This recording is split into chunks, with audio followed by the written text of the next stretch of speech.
The following is a production of DallasCowboys.com and the Dallas Cowboys Football Club. How about them Cowboys? Yeah! Go Cowboys!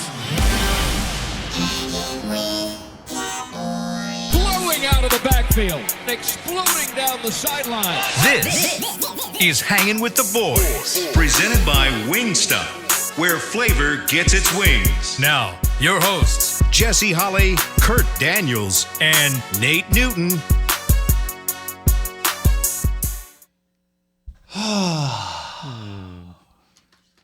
Here we are. Here we be. It's Monday. It's Hanging with the Boys. There's a live look at the Tostitos Championship Plaza outside in front of the Ford Center, where the high is 72. It's currently 69 degrees. Cowboys lose to the Philadelphia Eagles. 26, 20? 16, 17, 26-17. Cowboys move to third place in the NFC East. Can you believe that? I know. Philadelphia is still reigning supreme at the top of the division, top of the league. But it is over. Game is over. We move forward. Tough loss. The pumpkin has returned. That's right. The carriage. Clock struck midnight. The clock struck midnight, and we're going to dive into this game. This segment brought to you by Wingstop, where flavor gets his wings. He is Kurt. We are without Big Zaddy today, Nate Newton. He is having his day in court for illegally fighting Chinese fighting fish. He got caught in a ring in Dallas. He was illegally fighting Chinese fighting fish, and they had a big bust with that, and so they took down a whole gang of people for fighting those fish. So Nate is in court dealing with that. It looks like he'll just get a fine. And he has to he has to do community service at your local PetSmarts and Petco. He has to do 80 hours of community service, I heard, at PetSmart. Is that why he makes all those trips to Mexico? Yeah, he was getting illegal. I thought it was 61 hours. 61 hours. He has to do 61 hours of volunteer work at your local PetSmart and Petco. So if you just happen to slide by one of those and you see Nate Newton in there, don't bother him. Buy a fish. He has to be 100 yards. There's a restraining order on the fish section. He cannot go to the fish section in any store. He has to do the cats. And clean up pee in the aisles when dogs come in there. So if you see Nate at the Petco or the PetSmart, let him do his hours in peace. Do not bother him. Do not ask him any questions. He will not be happy to see you. But you can tweet at him, though. You can tweet at him. I am Jesse Holley. Together we are Hanging with the Boys, the sports equivalent of Braille. People feel us when we speak. Cowboys lose 26-17 to the Philadelphia Eagles last night. Kurt. Yes. Where do you want to start? Oh, man. Where do you want to start? I don't know. I mean, the Cooper Rush is the big story, Let's right? start there. For all of you, and let me look into my camera. For all of you who jumped on this Jerry Jones bandwagon about there potentially being a quarterback controversy, for all of you who thought, man, this is just like when Dak Prescott took over. It's going to be a Wally Pipp situation. For all of you who thought that was going to happen, it's over. Mm-hmm. Now, reality struck. I also want to say this, Kurt. Yeah. I want to give a round of applause to Cooper Rush. Yes. Because while what happened last night wasn't what you wanted to see, while what happened last night was something that we have been testing and flirting with fire and danger for the last couple of weeks. Yeah. If you had told me on the evening of September 11th, when Dak Prescott and Jim Maurer and I forget the doctor's name that always wears the cowboy hat. Cooper. Dr. Cooper. Yeah, Dr. Cooper. We got Coopers all over the place. Mm-hmm. Dr. Cooper jogged back into the locker room, and the information comes back out that Dak Prescott will be out with a broken thumb or some sort of injury, that he would be out for the next 4, 6 to 8 weeks. If you would have told me that at the end of his reign, that he was 4-1. Yeah. I would have went full Jerry Jones and said there isn't a check big enough that I would not write to take that bet. Ooh. I would have bought that. If you would have told me that, I would have bought that. Yeah, I think most people probably would have.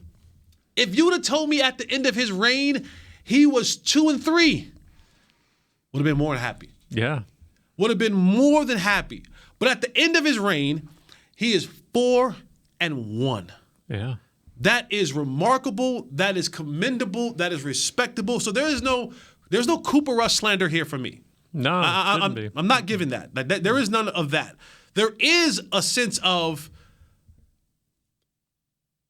if you think there wasn't a difference Right. between what a backup in this league is and to what a bona fide starter in this league is, you saw it over the last couple of weeks. And you saw it in a football game last night against a quality, good football team where you need and you want to have all of your bullets in the gun ready to go, mainly being your quarterback. And there's a difference in why guys get paid $40 million. Yeah. And there's a difference in why a guy get paid league minimum $1 million. Right. And I think you saw that on full display. And honestly, if you're being serious and you're really being honest, we have been flirting with this type of outcome for the last 3 or 4 weeks. Yeah. Yeah. He's Rush had the benefit of playing nearly the whole stretch with the lead, and that made such a huge difference for him because they could stay within the game plan. And I give him credit. They kind of kept with that same game plan. They might have had to, given Rush's abilities like that. But yeah, I'm with you. I mean, to be 4-2 at this point, I think people would have been happy with that. With Dak was the quarterback, so absolutely for him for Rush to keep this thing afloat. I mean, he's done what he can, and you have to commend him for that. So, but like you said last night, they needed a player like Dak to bring him back. Because when you watch NFL football games, and there's always anomalies. There's always the Bills Chiefs, right? I sometimes take teams like that with quarterbacks like that, with teams that are built like that, with coaches like that, and I put them on the shelf separate. But most NFL games will come down, and even those games a lot of times will come down to 3 or 4 plays made or not made in a football game. Yeah. And Cooper Rush had a series of interceptions that were overturned in the Washington game. Right. Through penalties. Penalties, yeah. He had a couple interceptions that were dropped in games before. And all of those things, the Giants game he had some, Cincinnati game he had some. I mean, I think if he had 3 potential, really should have been bona fide interceptions against Cincinnati and some against – and all of those things kind of got whisked away, and it was just like, we're not talking about them because they didn't happen. Yeah. And all those things were and we won, and Jesse stopped being a hater, and don't talk about the offense not being all the signs were there. Yeah. They were there. Mm-hmm. And last night, you go up against a Philadelphia team who at the time, 5-0, they're at home, they're one of the best teams in the National Football League, and you didn't have room for error. True. Yeah, you didn't at all. And that stretch of, beginning with their last drive of the first quarter through the end of the half, there was a lot of errors on both sides of the ball. Yeah, and you look at what the Cowboys did, and it's not all on Cooper Rush, but you needed not the turnovers. Yeah. That was the killer of it, and that's what they've been getting by with. I tweeted this out weeks ago. I said one of the things that Cooper Rush has done during this run of his is protecting the football. That the turnovers that normally come when you put in your backup quarterback just wasn't there. And that always gives you a chance when you're not giving possessions away, when you're able even at times when you have to punt it away. But if you were able to eat up 4 or 5 minutes, move the ball a little bit, and you punted it away, you didn't hurt yourself. Yeah. You didn't gain anything, but what you've done at times, you make a team have to march down the field right. to allow them to make a mistake, And you've been able to stay ahead of that. And yesterday, the floor just fell out. Yeah. It just fell out. I think for me, we talked some last week. I think I'd asked you the question about arm strength or accuracy and touch, which was better. And that game last night really showed that Cooper just doesn't have the arm strength. It's, it's even not necessarily even all the turnovers. I mean, how many passes were just a tick short? Just defensive man got there, cornerback got there just in time to tip it away, that kind of thing. He didn't have the same pop, the same zip on the ball that you probably needed against a defense like that. And that's a lot of just flat out NFL football, right? It's having that. It's being a heartbeat on time, a heartbeat late, a second late, a tick late, whatever word that you want to use. That is a lot of times a determining factor on whether something is successful or unsuccessful in these games, because the athletes that you're dealing with world-class athletes. You're dealing with the biggest, strongest, fastest, smartest. And offensively for the Cowboys, they face probably their toughest defensive battle because of what those guys posed up front. And then on the back end, you had quality guys on the back end. Bradbury and Darius Slay is one of the best cornerbacks in the league. Yeah, that pair they're pretty strong. And then conversely, you saw, at least in the first half, the best offensive line that you saw in your time this season. Yeah, for sure. Before Lane Johnson went out, and then the left guard, he went out in the second half as well. It was stalemate. You didn't have all that pressure that you saw in other games, and they were able to do what they wanted to do. Now, you know what? We'll save that because we talked about Cooper Rush. Let's take the break now. We'll take the break now, Kurt. Right. And when we come back, we'll talk about there were two drives in this game to me that solidified the game, and I knew the game was going to be over. It was early, and there was one that was late. Yeah. And it was those two drives are what Michael Irvin would call man football. That was that was posing your will on an opponent and rendering them helpless. Of course, there was the Mike McCarthy, Kellen Moore, whoever you want to blame for that debacle of challenging the first down. Yeah, I think McCarthy took the blame. Yeah, so we'll get into that, and we'll talk more about that. So stay with us as we come right back from the break. It's Hanging with the Boys. I'm Dak Prescott, quarterback of the Dallas Cowboys. Blockchain.com is one of the most trusted ways to buy, sell, and trade crypto. Whether you're always on the go or stay closer to home, Blockchain.com is just a few taps away. Put the power of crypto in your pocket, so no matter where you are, you can trade on your terms and build a crypto portfolio to fit your life. For crypto pros, rookies, and anyone in between, Blockchain.com makes it easy to own a piece of the future. Blockchain.com, trusted by millions, trusted by America's team. SeatGeek has your back no matter what kind of fan you are. So whether you're a die-hard fan or a don't really care fan, a we got 'em next time fan or we'll never win again fan, a here for the tailgate fan or a first one through the gates fan, SeatGeek not only makes buying and selling tickets easier than ever before, they made just about everything else easier too. So whether you're a here every week fan or haven't been here in years fan, SeatGeek has you covered. Download the SeatGeek app today. SeatGeek, your ticket to great seats. Star Sports Tours is the only official fan travel partner of the Dallas Cowboys, offering exclusive game weekend travel packages with pre-game sideline access and photo ops with current players, cheerleaders, and Cowboy legends. You want to stay at a team hotel, attend the best tailgate party in Texas, tour the Star, and talk X's and O's with me, Everson Walls?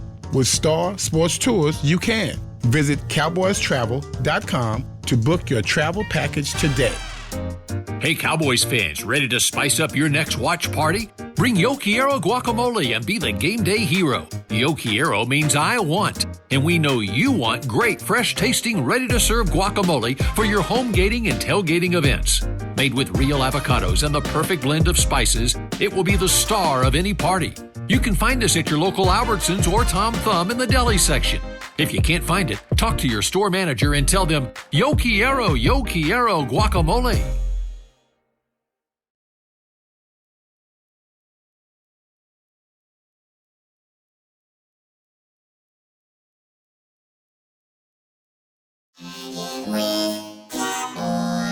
Back to Hanging with the Boys.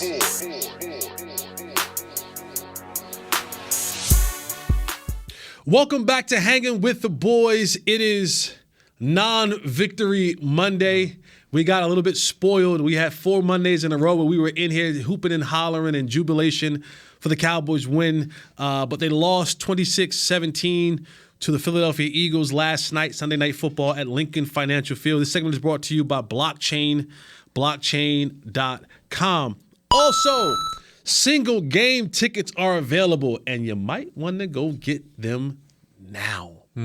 Because number 4 is coming back. Limited tickets for the remaining home games of the 2022 Dallas Cowboys season at AT&T Stadium are available in OW. Now, visit cowboys.com/tickets or SeatGeek.com, the official ticketing partner of AT&T Stadium.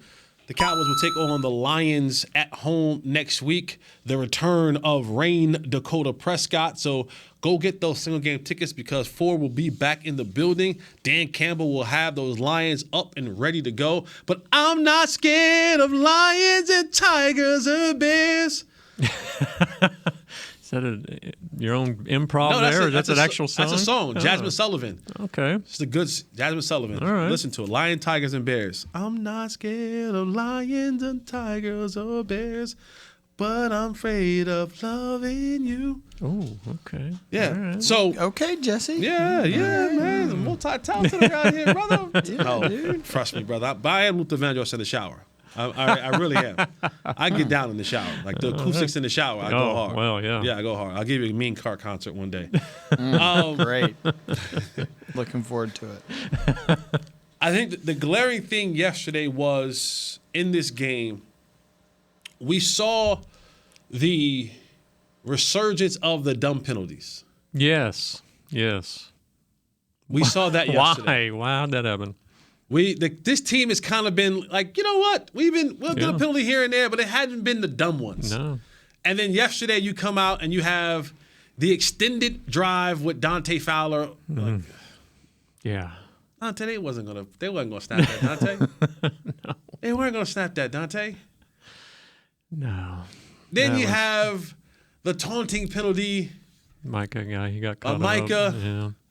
You know, you have just these. You get a big return. Taking his helmet off. You get a huge return. What happens? Yeah. Kelvin Joseph, not once, twice. Yeah. It's just those things that you just like every time you take 2 steps forward, you take 3 steps back and kick yourself in the butt. Yeah. And that has been something that has been plaguing the Dallas Cowboys under Mike McCarthy. It has been an issue. Well, like you said, though, the last, 2-3 weeks, it's really hadn't been a problem. But I guess it's just, maybe it's the tougher opponent. They were frustrated.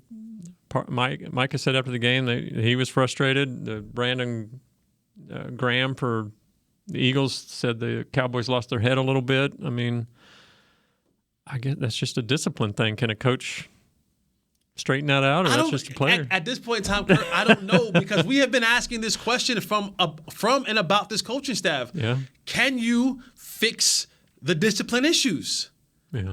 And again, all these things get swept under the rug when you win, but it's in these moments, and it's in these moments when you need to be a disciplined football team.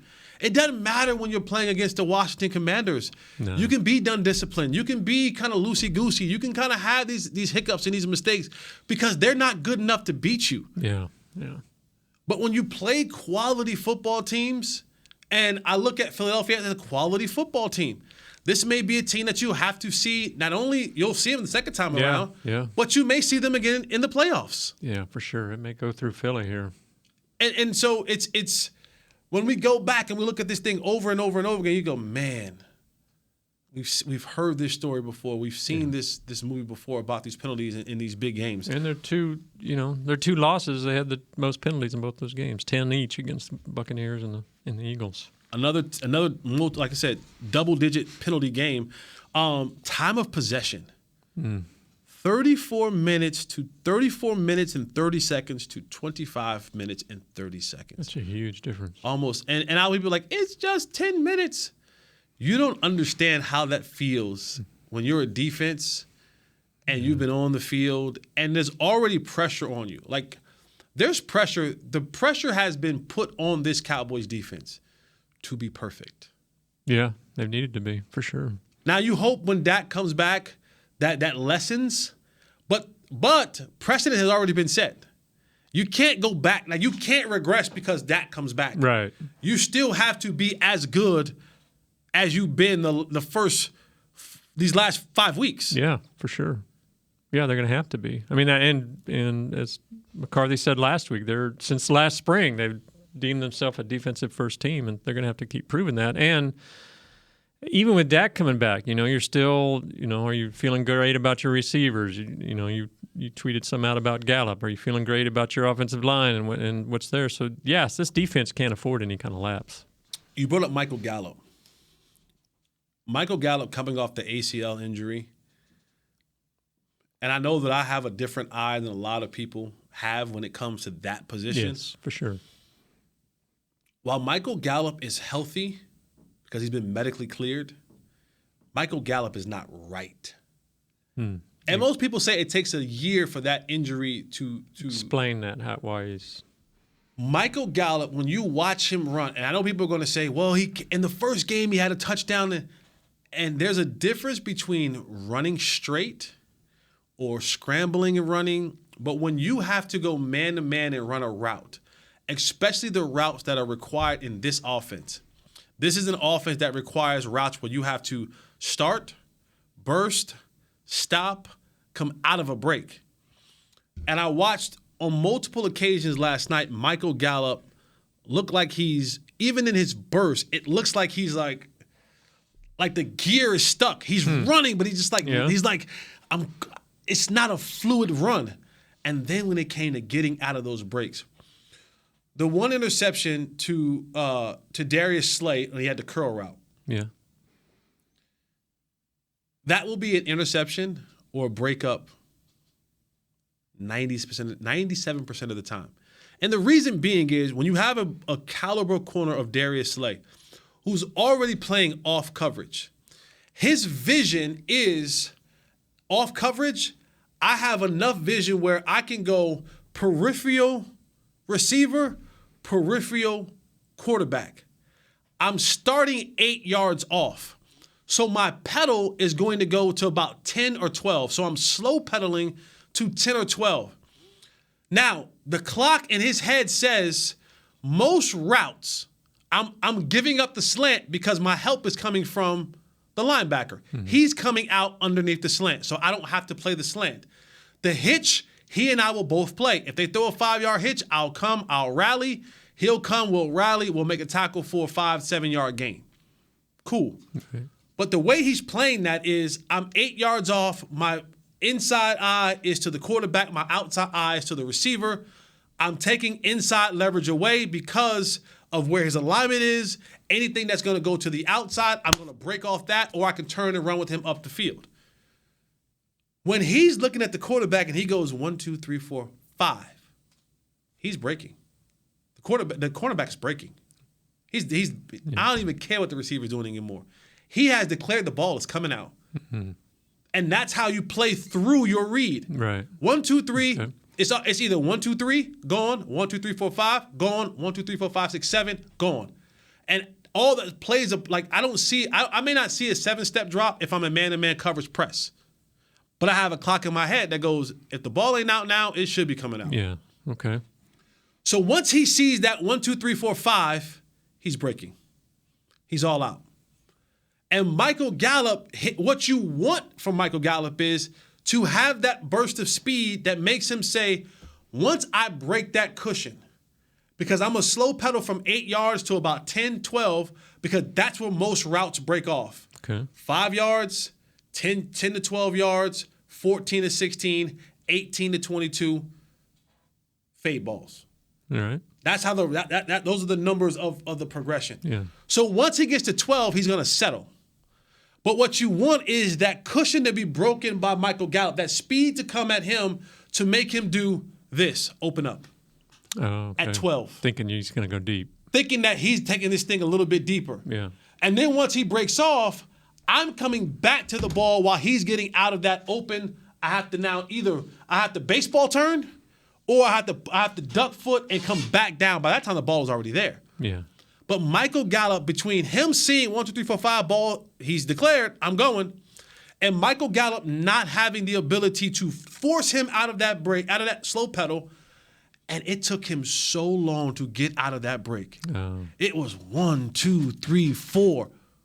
Wow. That is too much. For Yeah. a 12-yard curl route, oh no. No, that ain't gonna work. That ain't gonna work. Wow. And against a quality corner like that in that position, it will be a pass breakup or an interception every single time. Yeah. Now, Is that a physical thing that the knee's just not quite what it should be, or is it a mental? it's physical. Physical. That's a physical thing. There's not enough power, strength, muscle, endurance built up to have that acceleration. And he has to get that back. The strength is not there. Like the strength of being able to run full speed and then boom, shut it down. Because what you really want to hear is you want to hear that with your feet. Yeah. You don't want to hear that's too much because the DB's doing. Yeah. If you're doing this and he's doing that, You're gonna lose that one. you're gonna lose that battle. So, that's gonna be a concern, especially again in this particular offense that they're running. I'm not saying that he won't make plays. I'm saying in matters like that, Yeah. and they may not always come up all the time, but in those moments where you're saying, I need this curl route run by Michael Gallup, he might not be able to give it to you the way you need it because of that start and stop in that knee. Yeah. So that's something to look out for. Yeah. 2 catches on 7 targets yesterday. So, I mean, I don't know. I have no idea if that's his route running or Cooper, overshooting him or whatever. But And again, Cooper compounded all of that by throwing the ball back inside where the cornerback was already at. yeah. You can help it by throwing it to the outside, and then now he's coming inside out. But if you throw it back inside and he's already run a bad route, and you throw it with a DB's already left, then yeah, that's it's no hope. It's Michael Myers on Halloween. It's a bad deal. It's a really, really, really a bad deal. But there were 2 drives in this football game that really, to me, solidified that Philly was the better team. Yeah. Okay. It was the 3rd possession in the first half. Yeah, that was a long one. It ended up being 15 plays, 80 yards, and they ate up 7 minutes and 36 seconds. Mm-hmm. And I think out of the 15 plays, they may have ran it. I know at one point in time they ran it like 6 or 7 times in a row. Yeah, they were leaning on that for sure. And to me, that is a symbol of that's man football. I'm lining up, and here I come. Yeah. 4 here, 5 here, 1, 5, 4. And they didn't bust one big. And then it was the second half of the game where the game kind of got a little bit interesting. Philly wasn't scoring as much. The Cowboys kind of made a little bit of a run. And then it comes down to 3, wasn't it? It's down to at 3. That point, yeah. And then it comes down to that moment in time where you go finish the game. And they had a drive, 11-play drive or something like that. More than that, I think. Was it? Or was it? No, they ran the ball 11 They times. ran the ball 11 times. 11 straight times to start that drive. 11 straight times to start that drive. 15 played. So 2 15-play drives? 13 was the 13 play drive. Yeah, it was 13-play drive. They passed it twice. Yeah, the very last 2 plays. The last 2 anyway. plays. Yeah. 11 times straight, Kurt. Yeah. 11 times straight. Yeah, that That's a Funk Flex growl. 11 times straight. Yeah. That's how you salt away a football game. That is mano-y-mano. I am going to I called it the Broadstreet Bully. You know who Beanie Siegel is? Beanie Siegel is a rapper. Okay. He's from Philadelphia. He's with Jay-Z and Rock Nation State Property back in the late 90s, 2000s. They had a group. And Beanie Siegel's like a street dude. Like he's from the streets, had a shootout with the cops. Like, no. Yeah. He's like the real deal. He's real deal. Yeah. And they called him the Broadstreet Bully. Yeah. Like he was like the enforcer for Rockefeller. It was a Broadstreet Beanie Siegel bully drive. It was Philadelphia. It was ugly. It was, I'm going to just be a man and run this ball at you 11 straight times. Yeah, I'm looking at the playlist here. The first run was 13 yards, but after that it was 5 yards here, 1 yard here, another for 6, another for 3, another for 2. I mean, it wasn't like a big breakout. They just pounded the ball down the field. It was, I'm going to, you're going to hold my pocket when this is done. When this is all said and done on this drive, I'm going to unfold my pocket and you will grab the pocket of my pants and you will follow me around because now you belong to me. Ooh. And that's how they salted the game away. Stay right here with us. I won't be a bully. Come on back with us. Third segment of Hanging with the Boys. I'm Jesse Holly. That's Kurt Daniels. Come on back, man. Hey, Cowboys fans, ready to spice up your next watch party? Bring Yo Quiero guacamole and be the game day hero. Yo Quiero means I want, and we know you want great, fresh-tasting, ready-to-serve guacamole for your home gating and tailgating events. Made with real avocados and the perfect blend of spices, it will be the star of any party. You can find us at your local Albertsons or Tom Thumb in the deli section. If you can't find it, talk to your store manager and tell them, Yo Quiero guacamole. SeatGeek has your back no matter what kind of Cowboys fan you are. So whether you're a diehard fan or a don't really care fan, a we got 'em next time fan or we'll never win again fan, a here for the tailgate fan or a first one through the gates fan, SeatGeek not only makes buying and selling tickets easier than ever before, they make just about everything else easier too. So whether you're a here every week fan or haven't been here in years fan, SeatGeek has you covered. Download the SeatGeek app today. SeatGeek, your ticket to great Dallas Cowboys seats. I'm Dak Prescott, quarterback of the Dallas Cowboys. Blockchain.com is one of the most trusted ways to buy, sell, and trade crypto. Whether you're always on the go or stay closer to home, Blockchain.com is just a few taps away. Put the power of crypto in your pocket, so no matter where you are, you can trade on your terms and build a crypto portfolio to fit your life. For crypto pros, rookies, and anyone in between, Blockchain.com makes it easy to own a piece of the future. Blockchain.com, trusted by millions, trusted by America's team. Hey, Cowboys fans, if you're thinking about attending a game this season, visit cowboystravel.com to book your travel package today. Stay at the team hotel, have dinner with a Cowboys legend, and experience AT&T Stadium's exclusive VIP Owners Club. Also, tour the Star, get autographs from your favorite players, and talk X's and O's with me, Mickey Spagnola. The official travel partner of the Dallas Cowboys will take care of all your travel needs. Visit cowboystravel.com. Back to Hanging with the Boys. Welcome back to Hanging with the Boys as we are here on non-victory Monday. There we go. I knew you had something for me. Cowboys lose 26-17 to the Philadelphia Eagles. They fall all the way to third place. We got maybe tomorrow we have to get into this NFC East. It's weird because they're real quick, Jesse. I'm sorry. They're third in the NFC East, but they're fourth in the NFC. Yeah. And if you look at the Eagles, they have the fourth best record in the NFC. They got easy schedules. They're easy. And, yeah. I mean, just if it ended today, we'd be playing against Tampa Bay. I'm sorry. How about this one?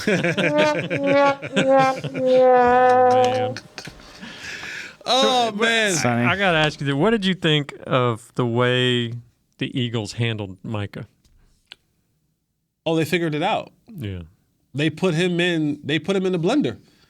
They made him make a decision. And neither one was going to be right. No. Yeah. Neither one was going to be right. And now here's the thing. Remember when we played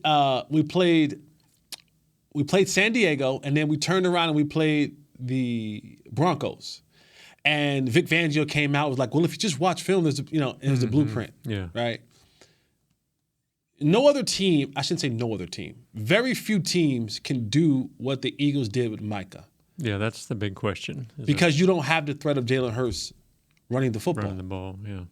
And that's what makes it so unique. Because normally, you always have an advantage defensively. You play 10 on 11. Right, because the quarterback can't move or run or whatever. Yeah. For the most part, the quarterback isn't going to be a guy who hurts you. Now, if you're playing Kyler Murray, Lamar Jackson, guys like that who will take off and really hurt you. Yeah. But most of the time, you have an advantage because you have an extra guy because the quarterback isn't, quote unquote, going to run the football every single time. Yeah. Insert Jalen Hurts. Insert Lamar Jackson. Insert guys like that. Now, it's back to 11 on 11, and if one guy misses, one guy doesn't get home, now what happens? And now when you look at how they played that, when they put that defensive end into a situation, he's in a lose-lose situation. Yeah, there's nothing he can do. Because if you go to the running back, I'm going to pull it out. The football. I'm going to pull the football out. If you stay home, nice save. Yeah. If you stay home and play the quarterback, now you're in a standstill position with an extremely athletic dude coming right at you. Yeah. And most guys aren't going to make those arm tackles all game long. Right. And I think Nick Sirianni put Michael Parsons in a situation where you limited his aggressiveness. And then putting the guy in motion where it was Jordan Lewis at one time, Diggs, I think the other, where they had to fight through all the traffic. There was no way to ever but they didn't run it more often. I don't know if that was just because maybe Quinn figured out a way to kind of combat it a little bit, or I thought that I was fearful that was going to be a regular occurrence in the second half. In the second half, Philadelphia, this is my thoughts. I could be wrong. You can have your thoughts. Not you, but you can have your thoughts, Kurt. Thanks. You can have your thoughts, and people can have their thoughts. This is a place where we live in a country where thoughts are able to be had. Okay? When Lane Johnson went out, it changed how they wanted to play football. True. That's true. Because they felt comfortable saying, hey, Lane, you have Micah Parsons one-on-one.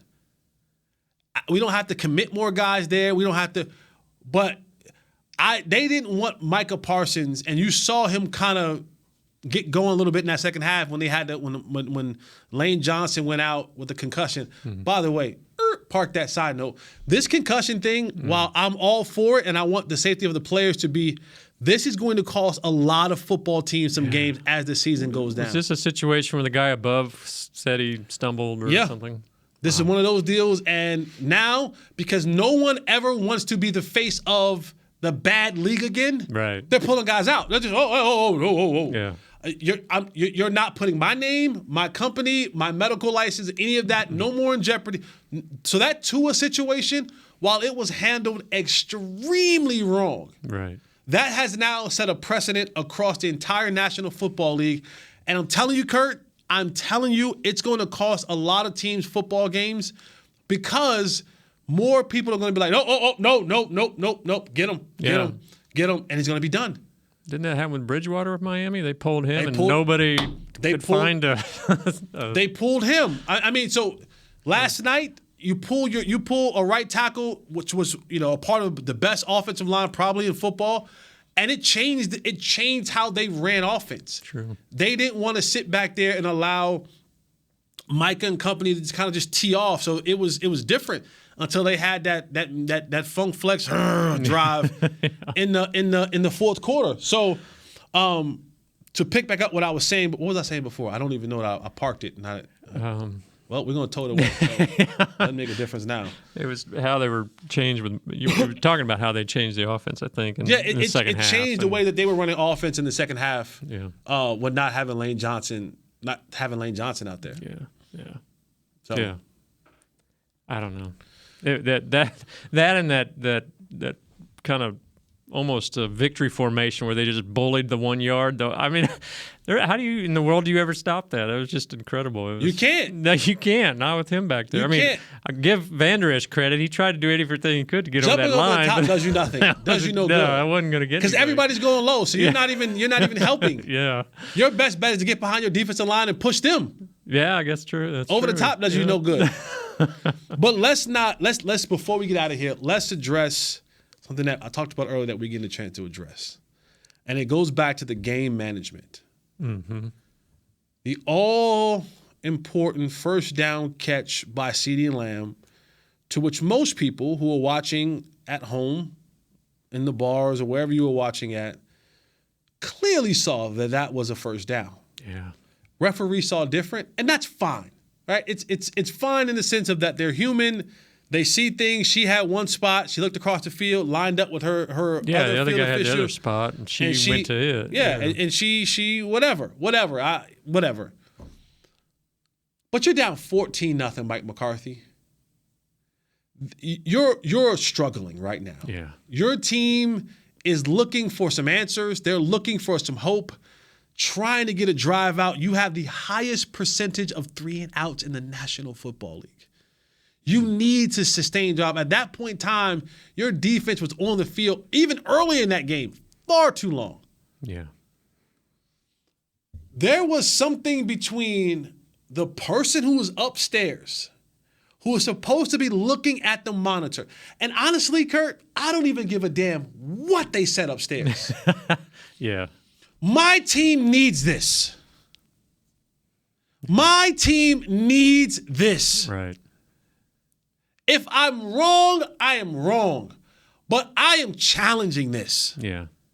You think they just got so caught up in go that they didn't take a step back and say, "Wait a minute, this is a." You can't. Like, this is the part No, of being. you can't, This is the but part of coaching where you have to be the level-headed one.